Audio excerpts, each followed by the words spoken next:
എല്ലാ കൂട്ടുകാർക്കും നമ്മുടെ പുതിയൊരു വീഡിയോയിലേക്ക് സ്വാഗതം. അപ്പൊ നമ്മൾ ഇന്ന് തയ്യാറാക്കാനായിട്ട് പോകുന്നത് നല്ല അടിപൊളി ഒരു 4 മണി പലഹാരം. അതായത് ഏത്തക്കായും കൊണ്ടൊക്കെ നല്ലൊരു കിടിലം വിഭവം ഉണ്ടാക്കാൻ പറ്റും. നമ്മുടെ ഏത്തക്ക അപ്പം പഴംപൊളി എന്നൊക്കെ പറയില്ലേ, അതേപോലെ തന്നെ നമ്മുടെ ഒരു നല്ല ക്രിസ്പി ആയിട്ടുള്ള ഒരു ഐറ്റം നമുക്ക് ഉണ്ടാക്കാനായിട്ട് പറ്റും. അപ്പം വീഡിയോയിലേക്ക് പോകുന്നതിന് മുമ്പായിട്ട് ആദ്യം ഒരു ലൈക്ക് തരിക, ഞങ്ങളുടെ ഈ വീഡിയോയ്ക്ക് ഒരു ലൈക്ക് തരിക, അത് മറക്കാണ്ട് തന്നെ ചെയ്യുക കേട്ടോ. കഴിഞ്ഞൊരു വീഡിയോയ്ക്കകത്ത് നിങ്ങളെല്ലാവരും ഒരു കമന്റ് ചോദിച്ചിട്ടുണ്ടായിരുന്നു. നിങ്ങൾ മിക്ക ആൾക്കാരും ചോദിച്ചിട്ടുണ്ടായിരുന്നു നമ്മുടെ ജസ്റ്റിൻ മച്ചാൻ എന്തെന്ന്. ജസ്റ്റിൻ മച്ചാനെ ഞാൻ താൽക്കാലികമായിട്ട് ക്യാമറ മേനോനായിട്ട് മാറ്റിയിരിക്കുകയാണ്. അത് വേറൊന്നും കൊണ്ടല്ല, ഒരു ചെറിയൊരു മാറ്റം അത്രേ ഉള്ളൂ. അപ്പോൾ ഞങ്ങൾക്ക് സ്ഥിരമായിട്ടൊരു ക്യാമറ എടുക്കാനായിട്ട് ആളില്ലാത്തതുകൊണ്ടാണ് ഞങ്ങൾ ഇപ്പോൾ ഇങ്ങനെ ഒരു സ്ഥലമാറ്റം കൊടുത്തിരിക്കുന്നത്. അപ്പം അടുത്തടുത്തായിട്ട് ഞങ്ങൾ രണ്ടുപേരും മാറി മാറി ചെയ്യുന്നതാണ്. അപ്പോൾ നമുക്ക് നേരെ വീഡിയോയിലേക്ക് കിടക്കുന്നതിന് മുമ്പായിട്ട് ഞങ്ങൾ നേരെ ഒരു ഗിവ് അവേ ചലഞ്ചിൻ്റെ ഒരു കാര്യം പറയുകയാണ്. അതായത് ഒരു 2-3 ദിവസം കഴിയുമ്പോൾ ഞങ്ങളൊരു ഗിവ് അവേ ചലഞ്ച് സ്റ്റാർട്ട് ചെയ്യുന്നുണ്ട്. അതായത് 10K സബ്സ്ക്രൈബേഴ്സ് ആകുന്നത് വരെയുള്ള ഒരു വീഡിയോയ്ക്ക് ഒരു കമന്റ് ഇടുക, അല്ലെങ്കിൽ എന്തെങ്കിലും ഒരു സ്പെഷ്യലായിട്ടൊരു സാധനം ഞങ്ങൾ കൊണ്ടുവരും. അപ്പോൾ നിങ്ങളെല്ലാവരും ആ വീഡിയോയ്ക്കായിട്ട് കാത്തിരിക്കുക. പിന്നീട് അത് മാത്രമല്ല കേട്ടോ, നമ്മുടെ ഒരു ചലഞ്ചിന്റെ കാര്യം കൂടെ ഞങ്ങൾ ഓർമ്മിപ്പിക്കുകയാണ്. ചലഞ്ച് എന്ന് വെച്ച് കഴിഞ്ഞാൽ കൊണ്ട് നമ്മുടെ ഈ ചില പ്രാങ്ക് ഐറ്റംസ് ഒക്കെ കണ്ടിട്ടില്ല, അതേപോലെ ഞങ്ങളുടെ ചാനലിനകത്ത് ഫൺ പ്ലസ് ഡൈൻ എന്നല്ലേ, അപ്പോൾ ഫണ്ണും എന്തായാലും കൊണ്ടുവരാനായിട്ട് ശ്രമിക്കുകയാണ്. അപ്പോൾ നിങ്ങൾക്ക് അങ്ങനെയുള്ള താല്പര്യങ്ങളുണ്ടെങ്കിൽ ഞങ്ങളുടെ കമന്റ് ബോക്സിൽ നിങ്ങൾ അത് രേഖപ്പെടുത്തുക. അപ്പോൾ ഞങ്ങൾക്ക് കമന്റ് കാണുമ്പോൾ തന്നെ മനസ്സിലാവും നിങ്ങൾക്ക് അത് ആകാംക്ഷയുണ്ട് കാണാനായിട്ടെന്ന്. അപ്പോൾ നമുക്ക് നമ്മുടെ അടുക്കളയിലേക്ക് വിട്ടാലോ, വാ.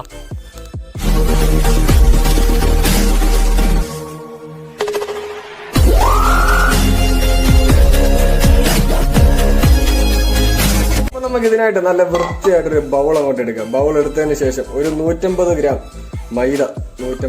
മൈദ ഇട്ട് കൊടുക്കുക. അതിനുശേഷം ഒരു 50 ഗ്രാം കോൺഫ്ലോർ കൂടി ആഡ് ചെയ്ത് കൊടുക്കുക. പിന്നീട് ഒരല്പം ഗോതമ്പ് പൊടി, അതായത് അതും 50 ഗ്രാം. അപ്പം 150 ഗ്രാം മൈദയും 50 ഗ്രാം കോൺഫ്ലോർ, 50 ഗ്രാം നമ്മുടെ ഗോതമ്പ് പൊടി, ഇത് ഇത്രയും ഇട്ടതിന് ശേഷം ഒരല്പം ജീരകം കൂടി ഇതിലേക്ക് ആഡ് ചെയ്ത് കൊടുക്കുക. ഇതേപോലെ ഒരു 1/2 ടീസ്പൂൺ ജീരകം ഇതേപോലെ ആഡ് ചെയ്ത് കൊടുത്തു. അതിനുശേഷം ആവശ്യത്തിനുള്ള ഉപ്പ്, അതായത് ഒരു 1/2 ടീസ്പൂൺ പോലും വേണ്ട, അതിനുള്ള ഒരു പാകത്തിനുള്ള ഒരു ഉപ്പ് ആഡ് ചെയ്ത് കൊടുക്കുക. പിന്നീട് നമുക്ക് ആവശ്യമുള്ളത് പഞ്ചസാര ഒരു 2 ടേബിൾ സ്പൂൺ പഞ്ചസാര ഇതിലേക്ക് ആഡ് ചെയ്ത് കൊടുക്കുന്നു. അപ്പം ഇത് നല്ലതുപോലെ ഒന്ന് മിക്സ് ചെയ്തെടുക്കണം. അപ്പം അതിനായിട്ട് ആവശ്യത്തിനുള്ള വെള്ളം ഒരു അര ഗ്ലാസ് വെള്ളം നമുക്കിതിലേക്ക് ആഡ് ചെയ്ത് കൊടുക്കാം. പിന്നീട് നല്ലതുപോലെ ഒന്ന് മിക്സ് ചെയ്തെടുക്കുക. വെള്ളം ആവശ്യത്തിനുള്ള വെള്ളം നിങ്ങൾ എടുക്കുന്ന മൈദയും അതുപോലെ ഇരിക്കും. അപ്പം ആവശ്യത്തിനുള്ള വെള്ളം ഇതേപോലെ ഒഴിച്ച് നല്ലതുപോലെ ഒന്ന് ആഡ് ചെയ്തെടുക്കുക. അപ്പം നമ്മുടെ ബാറ്റർ റെഡി ആയി വന്നിരിക്കുകയാണ്. ഇതാ കണ്ടില്ലേ, ജീരകമൊക്കെ നല്ലപോലെ നമുക്ക് കടിക്കാനായിട്ട് പറ്റും. അപ്പം ഈ ഒരു കൺസിസ്റ്റൻസി നമ്മുടെ സാധനം കിട്ടിയിട്ടുണ്ട് ബാറ്റർ. അപ്പം നമുക്ക് ഇത് എങ്ങനെ ചെയ്യാമെന്ന് നോക്കാം. അപ്പം അതിനായിട്ട് ഞങ്ങൾ എടുത്തിരിക്കുന്നത് 3 ഏത്തപ്പഴം, അതായത് ചെറിയ 3 ഏത്തപ്പഴം നമ്മൾ കുറുക്കി എടുത്തിട്ടുണ്ട്. അപ്പം അതൊന്ന് കാണിച്ചു തരാം. അപ്പോൾ നമ്മുടെ ഏത്തപ്പഴത്തിന്റെ വലിപ്പം കണ്ടില്ല, ഇതേപോലുള്ള ഒരു ഏത്തപ്പഴമാണ് എടുത്തിരിക്കുന്നത്. നമുക്ക് ഇഷ്ടമുള്ള പഴം ഇതിലേക്ക് ആഡ് ചെയ്യാൻ കിട്ടും. വേണേൽ ചക്കപ്പഴം എടുക്കാം, വേണേൽ ഏത്തപ്പഴമോ അല്ലെങ്കിൽ നമ്മുടെ ഇഷ്ടമുള്ള പഴങ്ങൾ എടുക്കാം. പൂവമ്പഴവും ഏത്തപ്പഴവും ആയിരിക്കും ഇതിന് ഏറ്റവും നല്ലത്. അപ്പം ഇതേപോലുള്ള 3 ഏത്തപ്പഴം നമ്മൾ എടുത്തിട്ടുണ്ട്. അപ്പോൾ ഇത് നമുക്ക് എങ്ങനെ ഉണ്ടാക്കാമെന്ന് നോക്കാം. ഗ്യാസ് ഒന്ന് കത്തിച്ചതിന് ശേഷം നമ്മുടെ കടായി ഇതിലേക്ക് വെച്ച് കൊടുക്കുക. അപ്പം ഈ കടായി ഒന്ന് നല്ലതുപോലെ ഒന്ന് ചൂടായി വരട്ടെ. അപ്പോൾ എന്നാലേ നമുക്ക് ഇതിലേക്ക് എണ്ണയൊന്ന് ആഡ് ചെയ്യാനായിട്ട് പറ്റും. അപ്പൊ കടായി നല്ലതുപോലെ ചൂടായി വന്നിട്ടുണ്ട്. അപ്പൊ അതിലേക്ക് ആവശ്യത്തിനുള്ള എണ്ണ ഒഴിച്ചു കൊടുക്കുക. അപ്പൊ നമ്മുടെ ഏത്തക്കായും നമ്മുടെ ഈ ബാറ്ററിലേക്ക് ഒന്ന് ആഡ് ചെയ്ത് കൊടുക്കുക. അപ്പൊ ഇത്ര ഏത്തക്ക നമുക്ക് നല്ലതുപോലെ ഒന്ന് മിക്സ് ചെയ്തെടുക്കാം. ഈ ഏത്തക്കായ മുഴുവനും നമ്മുടെ ഈ ബാറ്റർ ഒന്ന് പിടിക്കണം, എങ്കിലേ നമ്മുടെ ഈ എണ്ണക്കകത്തിട്ടൊന്ന് പൊരിക്കുമ്പോൾ അടിപൊളി ഒരു ടേസ്റ്റ് കിട്ടും. ഏത്തക്ക ഉടയാണ്ട് നോക്കണം, ഇളക്കുമ്പോൾ നല്ലതുപോലെ ഒന്ന് ഇങ്ങനെ മിക്സ് ചെയ്ത് ഒന്ന് 5 മിനിറ്റ് ഇങ്ങനെ ഒന്ന് വെച്ച് കൊടുക്കണം. പിന്നീട് പറയാൻ മറന്ന ഒരു കാര്യമുണ്ട് കേട്ടോ, നമ്മുടെ ഈ ബാറ്റർ ഒരു 10 മിനിറ്റ് എങ്കിലും നമ്മളൊന്ന് റെസ്റ്റിന് വെക്കണം. ഈ ബാറ്റർ ആയി കഴിഞ്ഞിട്ട് നമ്മളത് വെച്ചായിരുന്നു, ആ കാര്യം നമ്മൾ വീഡിയോയ്ക്കകത്ത് പറയാനായിട്ട് മറന്നു. അപ്പം ഇതേപോലെ സെറ്റ് ചെയ്ത് വെച്ച് കഴിഞ്ഞ് നമ്മുടെ ഈ എണ്ണ ഒന്ന് തിളച്ച് വരട്ടെ. അപ്പം അതിലേക്ക് നമ്മുടെ ഈ ബാറ്ററും നമ്മുടെ ഈ ഏത്തക്കയും കൂടെ ഒന്ന് ഒഴിച്ചു കൊടുക്കുക. അപ്പോൾ നമ്മുടെ എണ്ണ തിളച്ച് വന്നോ ഇല്ല നോക്കാൻ വേണ്ടി ഇതേപോലെ ഒരു ബാറ്റർ ഇച്ചിരി എടുത്തിട്ട് അതിനടുത്ത് ഒഴിച്ചു കൊടുക്കുക. ഇതാ കണ്ടില്ല, നല്ല അടിപൊളിയായിട്ട് വന്നിട്ടുണ്ട്. അപ്പോൾ നമ്മുടെ ഈ ഐറ്റം ഇങ്ങനെ അങ്ങോട്ട് മുക്കിയിട്ട് നേരെ നമ്മുടെ എണ്ണയിലേക്ക്, അതേപോലെ ബാക്കിയുള്ളതെല്ലാം നമുക്കൊന്ന് ചെയ്തെടുക്കാം.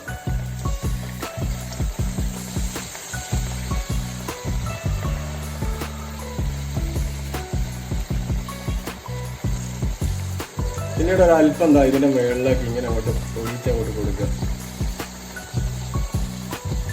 നമ്മുടെ ഈ ഏത്തക്കയും കൊണ്ടുള്ള അടിപൊളിയായിട്ട് സാധനം വന്നിട്ടുണ്ട്. അപ്പോൾ ഇതിന്റെ മുകളിലേക്ക് പിന്നെ നമ്മുടെ ഈ മൈദയുടെ മാവ് ഒന്ന് തൂവി കൊടുക്കുക.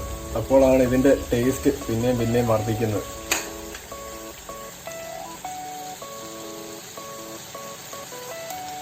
ഈ ഐറ്റം എന്താ കണ്ടില്ലേ, ഇതേപോലെ നല്ല അടിപൊളിയായിട്ട് വരുന്നുണ്ട്. അപ്പോൾ ഇതിന് മേളിലേക്ക് ഇച്ചിരി നമ്മുടെ ബാറ്റർ ഒന്ന് ഒഴിച്ചു കൊടുക്കാം. എങ്കിലേ നമ്മുടെ ഇത് സംഭവം എന്ന് വെച്ചാൽ കൊണ്ട് ഏത്തക്കാപ്പം അല്ല കേട്ടോ, ഏത്തക്കാപ്പത്തിന്റെ ഒരു രീതി വരുമെന്നേ ഉള്ളൂ. പക്ഷേ ഇതിന്റെ മേളിലേക്ക് നമ്മുടെ ബാറ്റർ ഒഴിക്കുമ്പോഴാണ് ഇതിന്റെ വേറൊരു ടേസ്റ്റ് അനുഭവപ്പെടുന്നത്. അപ്പം ഇതേപോലെ നമ്മുടെ ഏത്തക്കാപ്പത്തിന് മണ്ടയ്ക്കൊക്കെ ഇതേപോലെ ഇങ്ങനെ ഒഴിച്ചു കൊടുക്കുക. നല്ലതുപോലെ ഒന്ന് മുരിഞ്ഞ് വരുമ്പോഴത്തേക്ക് നമുക്ക് തിരിച്ചും മറിച്ചൊക്കെ ഇട്ട് കൊടുക്കണം. നമ്മുടെ ആദ്യത്തെ തട്ട് നമ്മൾ മാറ്റിയായിരുന്നു. അപ്പോൾ ഇനി അടുത്തതോടെ നമുക്ക് ബാക്കിയുള്ളതൊന്ന് പൊരിച്ചെടുക്കാം.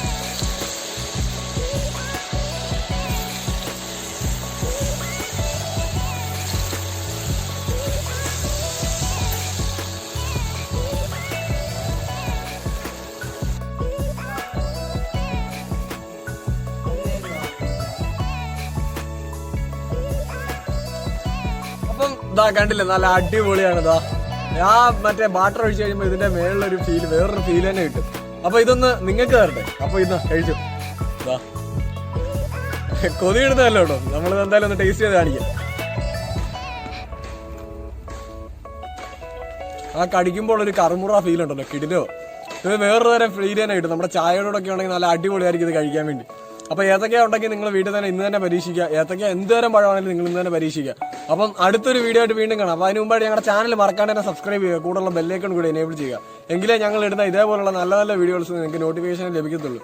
അപ്പോൾ നമുക്ക് അടുത്തൊരു ഉഷാർ വീഡിയോ ആയിട്ട് വീണ്ടും കാണാം. അപ്പോൾ ശരി, ബൈ.